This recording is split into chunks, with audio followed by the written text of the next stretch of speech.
ನಮಸ್ಕಾರ ಗೆಳೆಯರೆ. 21ನೇ ಶತಮಾನದ ಯುದ್ಧಗಳು ಈಗ ಕೇವಲ ಗಡಿರೇಖೆಗಳ ಮೇಲೆ ಅಥವಾ ಬಂಜರು ಭೂಮಿಯ ಮೇಲೆ ನಡೆಯುತ್ತಿಲ್ಲ, ಬದಲಾಗಿ ಮನುಷ್ಯನ ಕಣ್ಣು ತಲುಪಲಾಗದ ಆಕಾಶದ ಅನಂತ ಆಳದಲ್ಲಿ ನಡೆಯುತ್ತಿವೆ. ಇವತ್ತಿನ ಕಾಲದಲ್ಲಿ ಯುದ್ಧಗಳನ್ನು ಗುಂಡುಗಳಿಂದಲ್ಲ, ಬದಲಾಗಿ ಡೇಟಾ, ಅಲ್ಗೋರಿದಮ್ ಮತ್ತು ಟೆಕ್ನಾಲಜಿಯಿಂದ ಗೆಲ್ಲಲಾಗ್ತದೆ. ಇಡೀ ಪ್ರಪಂಚವು ಈ ಅಮೆರಿಕ, ರಷ್ಯಾ, ಚೀನಾ ಮತ್ತು ಇಸ್ರೇಲ್ ಮಾತ್ರ ತಂತ್ರಜ್ಞಾನದಲ್ಲಿ ಮುಂದಿವೆ, ಇವೇ ಪ್ರಪಂಚವನ್ನು ತಮ್ಮ ಬೆರಳ ತುದಿಯಲ್ಲಿ ಆಡಿಸುತ್ತವೆ ಅಂತ ಅಂದ್ಕೊಂಡಿತ್ತು. ಆದರೆ ನೆನಪಿರ್ಲಿ ಗೆಳೆಯರೆ, ಮೌನ ಎಂದರೆ ದೌರ್ಬಲ್ಯವಲ್ಲ.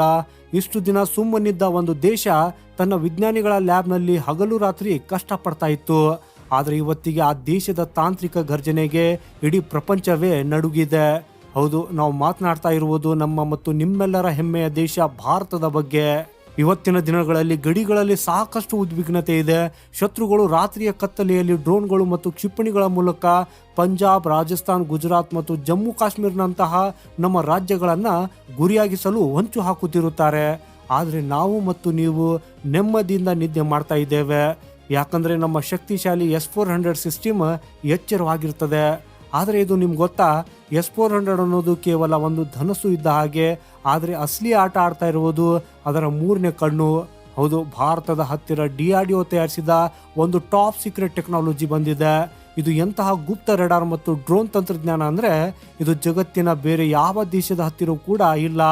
ಈ ತಂತ್ರಜ್ಞಾನವು ಒಮ್ಮೆಗೆ ಬರುವ 1000 ಡ್ರೋನ್ ದಾಳಿಗಳನ್ನು ಏಕಾಂಗಿಯಾಗಿ ಎದುರಿಸಬಲ್ಲದು ಹಾಗೂ ಶತ್ರುವಿನ ಅತ್ಯಂತ ದುಬಾರಿ ಸ್ಟೆಲ್ತ್ ಫೈಟರ್ ಜೆಟ್ ಅನ್ನು ಕೂಡ ಒಂದು ನೊಣದಂತೆ ಟ್ರ್ಯಾಕ್ ಮಾಡಿ ಹೊಸಕಿ ಹಾಕಬಲ್ಲದು.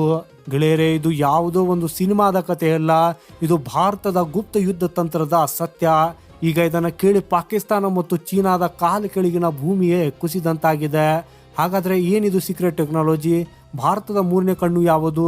ರಾತ್ರೋರಾತ್ರಿ ಶತ್ರುಗಳ ನಕ್ಷೆಯನ್ನೇ ಬದಲಿಸಬಲ್ಲ ಆ ಗುಪ್ತ ಡ್ರೋನ್ ಸೇನೆ ಯಾವಾಗ ಲಾಂಚ್ ಆಗಲಿದೆ ಅನ್ನೋದನ್ನ ಇವತ್ತಿನ ಈ ವಿಡಿಯೋದಲ್ಲಿ ತಿಳಿದುಕೊಳ್ಳೋಣ. ಆದರೆ ವಿಡಿಯೋದಲ್ಲಿ ಮುಂದುವರಿಯುವ ಮೊದಲು ನಿಮಗೂ ನಮ್ಮ ಸೇನೆ ಮತ್ತು ದೇಶದ ಶಕ್ತಿಯ ಬಗ್ಗೆ ಹೆಮ್ಮೆ ಇದ್ರೆ ಈ ಕೂಡಲೇ ಈ ವಿಡಿಯೋನ ಲೈಕ್ ಮಾಡಿ ಮತ್ತು ಕಾಮೆಂಟ್ ಬಾಕ್ಸ್ ಅಲ್ಲಿ ದೇಶದ ಗೌರವಾರ್ಥವಾಗಿ ಜೈನ್ ಅಂತ ಬರೆಯುವುದನ್ನ ಮರೆಯದಿರಿ. ಸೊ ಗೆಳೆಯರೆ, ಇತಿಹಾಸ ಸಾಕ್ಷಿಯಾಗಿದೆ. 2ನೇ ಮಹಾಯುದ್ಧದ ಸಮಯದಲ್ಲಿ ಫೈಟರ್ ಜೆಟ್ಸ್, ಮಿಸೈಲ್ ಮತ್ತು ಹೆಲಿಕಾಪ್ಟರ್ಗಳು ಯುದ್ಧದ ದಿಕ್ಕನ್ನೇ ಬದಲಿಸಿದ್ದವು. ಆ ಸಮಯದಲ್ಲಿ ಜಗತ್ತಿಗೆ ಮೊದಲ ಬಾರಿಗೆ ರೆಡಾರ್ ತಂತ್ರಜ್ಞಾನದ ಮಹತ್ವ ಅರ್ಥವಾಗಿತ್ತು. ಸಿದ್ಧಾಂತ ಸರಳವಾಗಿತ್ತು: ಶತ್ರುವಿನ ವಿಮಾನ ಕಣ್ಣಿಗೆ ಕಾಣದಿದ್ದರೆ ಅದನ್ನು ಹೊಡೆದುಳಿಸುವುದು ಹೇಗೆ? ಅಂದು ಹುಟ್ಟಿದ ರೆಡಾರ್ಗಳು ಇಂದಿಗೂ ಬಳಕೆಯಲ್ಲಿವೆ. ಆದರೆ ಇವತ್ತಿನ ಸವಾಲುಗಳು ಬದಲಾಗಿವೆ. ಇವತ್ತು ನಾವು ಎದುರಿಸುತ್ತಿರುವುದು 5th ಜನರೇಷನ್ನ ವಾರ್ಫೇರ್. ಇವತ್ತಿಗೆ ಈ ಚೀನಾ ಮತ್ತು ಅಮೆರಿಕಾದಂಥ ದೇಶಗಳು ಸ್ಟೆಲ್ತ್ ತಂತ್ರಜ್ಞಾನವನ್ನು ಬಳಸುತ್ತಿವೆ. ಸ್ಟೆಲ್ತ್ ಅಂದರೆ ಅದೃಶ್ಯವಾಗುವುದು, ಅಂದರೆ ರೆಡಾರ್ಗಳ ಕಣ್ಣಿಗೆ ಬೀಳದಂತೆ ಬರುವುದು. ಹಳೆಯ ರೆಡಾರ್ಗಳು ಇವುಗಳನ್ನು ಪತ್ತೆ ಹಚ್ಚುವುದಕ್ಕೆ ವಿಫಲವಾಗ್ತವೆ. ರೆಡಾರ್ ನೋಡದಿದ್ದರೆ ಮಿಸೈಲ್ ಯಾರಿಗೆ ಹೊಡೆಯುತ್ತದೆ? ಇದೇ ಸಮಸ್ಯೆಯನ್ನು ಬಗೆಹರಿಸುವುದಕ್ಕಾಗಿ ನಮ್ಮ ಭಾರತದ ವಿಜ್ಞಾನಿಗಳು ಹಗಲಿರುಳು ಶ್ರಮಿಸಿದ್ದಾರೆ. ಹಾಗೂ ಈಗ ಎದೆಯುಬ್ಬಿಸಿ ಹೇಳಿಕೊಳ್ಳಿ, ಭಾರತವು ನೆಕ್ಸ್ಟ್ ಜನರೇಷನ್ ರೆಡಾರ್ಗಳನ್ನು ತಯಾರಿಸಿದೆ. ಇವು ಗಾಳಿಯಲ್ಲಿ ಹಾರುವ ಯಾವುದೇ ಅಪಾಯವನ್ನು, ಅದು ಸ್ಟೆಲ್ತ್ ಫೈಟರ್ ಆಗಿರಲಿ, ಪ್ಲಾಸ್ಟಿಕ್ನಿಂದ ಮಾಡಿದ ಸಣ್ಣ ಡ್ರೋನ್ ಆಗಿರಲಿ ಅಥವಾ ಹೈಪರ್ಸೋನಿಕ್ ಮಿಸೈಲ್ ಆಗಿರಲಿ, ಮೈಲಿಗಳ ದೂರದಿಂದಲೇ ಪತ್ತೆ ಹಚ್ಚುತ್ತವೆ.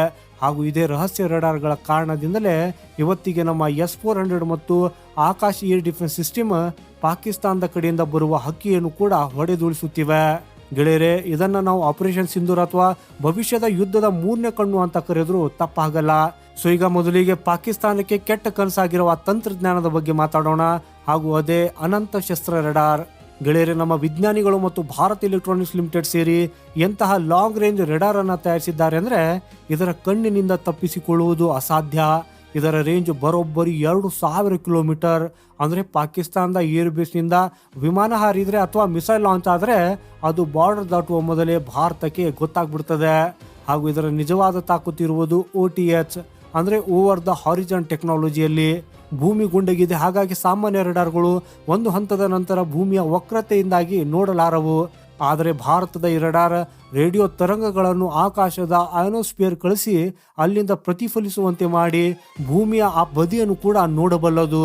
ಅಂದರೆ ಶತ್ರು ಎಷ್ಟೇ ಅದೃಶ್ಯ ವಿಮಾನ ತಂದರೂ ಅನಂತ ಶಸ್ತ್ರ ರೆಡಾರ್ ಅದನ್ನು ಟ್ರ್ಯಾಕ್ ಮಾಡ್ತದೆ.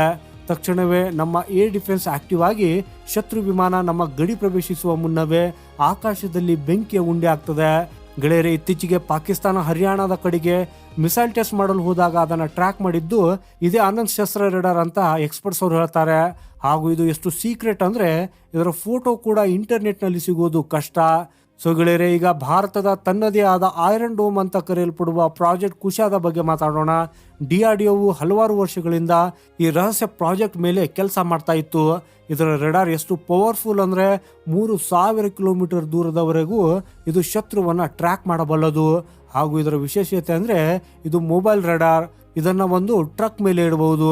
ಹಾಗೂ ಇದು ತುಂಬ ನಿಖರವಾಗಿ ಆಕಾಶದಲ್ಲಿ ಎಷ್ಟೇ ಗದ್ದಲವಿದ್ರೂ ಇದು ಶತ್ರುವಿನ ಮಿಸೈಲ್ ಮತ್ತು ಪ್ರಯಾಣಿಕ ವಿಮಾನದ ನಡುವಿನ ವ್ಯತ್ಯಾಸವನ್ನು ಕ್ಷಣಾರ್ಧದಲ್ಲಿ ಹೇಳಬಲ್ಲದು. ಹಾಗೂ ಇನ್ನು ಕೇವಲ ಆಕಾಶದಲ್ಲಿ ಅಷ್ಟೇ ಅಲ್ಲ, ಭೂಮಿಯ ಮೇಲೆ ಅಡಗಿರುವ ಶತ್ರುಗಳ ಕಾಲ ಭೈರವನೇ ಸ್ವಾತಿ ರೆಡಾರ್. ಗೆಳೆಯರೆ, ಸಾಮಾನ್ಯವಾಗಿ ರೆಡಾರ್ ಆಕಾಶವನ್ನು ನೋಡ್ತದೆ, ಆದರೆ ಸ್ವಾತಿ ರೆಡಾರ್ ಭೂಮಿಯ ಮೇಲಿನ ಅಪಾಯವನ್ನು ಮೂಸಿ ನೋಡ್ತದೆ. ಹಾಗೂ ಇದು ವೆಪನ್ ಲೊಕೇಟಿಂಗ್ ರೆಡಾರ್. ಗಡಿಚೆಯಿಂದ ಶತ್ರುಗಳು ತೋಪುಗಳು ಅಥವಾ ರಾಕೆಟ್ ಇಂದ ಹಾರಿಸಿದ್ರೆ ಆ ಗುಂಡು ಗಾಳಿಯಲ್ಲಿ ಬಂದ ತಕ್ಷಣ ಸ್ವಾತಿ ರೆಡಾರ್ ಅದನ್ನ ಪತ್ತೆ ಮಾಡ್ತದೆ ಮತ್ತು ಮೆಥಮೆಟಿಕಲ್ ಕ್ಯಾಲ್ಕುಲೇಷನ್ ಹಾಕಿ ಈ ಗುಂಡು ಎಲ್ಲಿಂದ ಬಂತು, ಶತ್ರು ಎಲ್ಲಿ ಅಡಗಿದ್ದಾನೆ ಅನ್ನೋದನ್ನ ನಿಖರವಾಗಿ ಹೇಳ್ತದೆ. ಆಗ ತಕ್ಷಣ ಭಾರತೀಯ ಸೇನೆ ಆ ಜಾಗಕ್ಕೆ ದಾಳಿ ಮಾಡಿ ಶತ್ರುವಿನ ತೋಪುಗಳನ್ನ ನಾಶ ಮಾಡುತ್ತದೆ. ನಮ್ಮ ಸೈನಿಕರ ಪ್ರಾಣ ಉಳಿಸಲು ಇದು ತುಂಬಾ ಸಹಕಾರಿ. ಕೊನೆಯದಾಗಿ, ಭವಿಷ್ಯದ ಯುದ್ಧದ ಅತ್ಯಂತ ಭಯಂಕರ ಸತ್ಯ ಮತ್ತು ಭಾರತ ಕರಗತ ಮಾಡಿಕೊಂಡಿರುವ ವಿದ್ಯೆ autonomous swarm drone technology. Swarm ಅಂದರೆ ಗುಂಪು ಅಥವಾ ಹಿಂಡು. ಸರಳವಾಗಿ ಹೇಳಬೇಕಂದ್ರೆ, ಶತ್ರುವಿನ ಬಳಿ ಎಷ್ಟೇ ದೊಡ್ಡ ರಕ್ಷಣಾ ಸಿಸ್ಟಮ್ ಇರಲಿ, ಭಾರತ ಒಮ್ಮೆಗೆ 200ರಿಂದ 500 ಅಥವಾ 1000 ಡ್ರೋನ್ಗಳ ಹಿಂಡನ್ನು ಅವರ ಮೇಲೆ ಬಿಟ್ಟರೆ ಏನಾಗಬಹುದು? ಶತ್ರುವಿನ ಸಿಸ್ಟಮ್ ಕನ್ಫ್ಯೂಸ್ ಆಗ್ತದೆ, ಅವರ ಮಿಸೈಲ್ ಖಾಲಿ ಆಗ್ತದೆ. ಆದರೆ ಭಾರತದ ಡ್ರೋನ್ಗಳು ಖಾಲಿ ಆಗಲ್ಲ. ಈ ಡ್ರೋನ್ಗಳು ಒಂದರ ಜೊತೆ ಒಂದು ಮಾತನಾಡ್ತವೆ. ಒಂದು ಡ್ರೋನ್ ಬಿದ್ದರೆ ಉಳಿದವು ತಕ್ಷಣ ತಮ್ಮ ಪ್ಲಾನ್ ಬದಲಿಸುತ್ತವೆ. ಹಾಗೂ ಇವು ಮುಖ್ಯವಾಗಿ 3 ಕೆಲಸವನ್ನು ಮಾಡ್ತವೆ. ಅವುಗಳು ಯಾವಂದ್ರೆ, ಮೊದಲನೆಯದಾಗಿ ಸರ್ವಿಲಾನ್ಸ್, ಶತ್ರುವಿನ ಬಂಕರ್ ಎಲ್ಲಿದೆ, ಮಿಸೈಲ್ ಎಲ್ಲಿದೆ ಅನ್ನೋದನ್ನ ಪತ್ತೆ ಹಚ್ಚುತ್ತವೆ. ಎರಡನೇದಾಗಿ ಅಟ್ಯಾಕ್, ಇವು ಕಾಮಿಕಾಜಿ ಅಂದರೆ ಆತ್ಮಾಹುತಿ ಡ್ರೋನ್ಗಳಾಗಿ ನೇರವಾಗಿ ಹೋಗಿ ಶತ್ರುವಿನ ಟ್ಯಾಂಕ್ಗೆ ಡಿಕ್ಕಿ ಹೊಡೆದು ನಾಶ ಮಾಡುತ್ತವೆ. ಮೂರನೇದಾಗಿ ಎಲೆಕ್ಟ್ರಾನಿಕ್ ವಾರ್ಫೇರ್, ಇವು ಶತ್ರುವಿನ ರೆಡಾರ್ ಮತ್ತು ಕಮ್ಯುನಿಕೇಶನ್ ಸಿಸ್ಟಮ್ ಅನ್ನ ಜಾಮ್ ಮಾಡ್ತವೆ, ಶತ್ರುವಿನ ಕಂಟ್ರೋಲ್ ರೂಮ್ ಕೂಡಾಗುವಂತೆ ಮಾಡ್ತವೆ. ಗೆಳೆಯರೆ, ಇದೇ ಆ ಗುಪ್ತ ಶಕ್ತಿ. ಇದು ಭಾರತವನ್ನ ಕೇವಲ ರಕ್ಷಣಾತ್ಮಕ ದೇಶವನ್ನಾಗಿ ಅಲ್ಲ, ಬದಲಾಗಿ ಮಿಲಿಟರಿ ಸೂಪರ್ ಪವರ್ ಆಗಿ ಬದಲಿಸಲಿದೆ. ಸೊ ಈಗ ಯುದ್ಧ ಕೇವಲ ತೋಳ್ಬಲದಿಂದಲ್ಲ, ಬುದ್ಧಿವಂತಿಕೆಯಿಂದ ನಡೆಯುತ್ತಿದೆ. ನಾವು ಶಾಂತಿಯ ಪ್ರೇಮಿಗಳು ನಿಜ, ಆದರೆ ನಮ್ಮ ತಂಟೆಗೆ ಬಂದರೆ ಶತ್ರುವನ್ನ ಚೇತರಿಸಿಕೊಳ್ಳುವುದಕ್ಕಾಗಿ ಬಿಡದಂತಹ ತಂತ್ರಜ್ಞಾನ ನಮ್ಮಲ್ಲಿದೆ. ಇದು ನಮ್ಮ ನವ ಭಾರತ. ಗೆಳೆಯರೆ, ನಿಮಗೆ DRDO ಮತ್ತು ನಮ್ಮ ವಿಜ್ಞಾನಿಗಳ ಬಗ್ಗೆ ಹೆಮ್ಮೆ ಎನಿಸಿದ್ರೆ ಈ ವಿಡಿಯೋನ ಪ್ರತಿಯೊಬ್ಬ ಭಾರತೀಯನಿಗೂ ಶೇರ್ ಮಾಡಿ. ಹಾಗೂ ಕಮೆಂಟ್ನಲ್ಲಿ DRDO ಜಿಂದಾಬಾದ್ ಅಂತ ಬರೆಯಿರಿ. ಹಾಗೆಯೇ ಇಂತಹ ರೋಚಕ ರಕ್ಷಣಾ ಸುದ್ದಿಗಳಿಗಾಗಿ ನಮ್ಮ ಚಾನೆಲ್ ಸಬ್ಸ್ಕ್ರೈಬ್ ಮಾಡೋದನ್ನ ಮರೆಯದಿರಿ. ಸಿಗೋಣ ಮುಂದಿನ ಮತ್ತೊಂದು ಇಂಟ್ರೆಸ್ಟಿಂಗ್ ಮಾಹಿತಿಯೊಂದಿಗೆ. ವಂದೇ ಮಾತರಂ. ಭಾರತ್ ಮಾತಾ ಕಿ ಜೈ.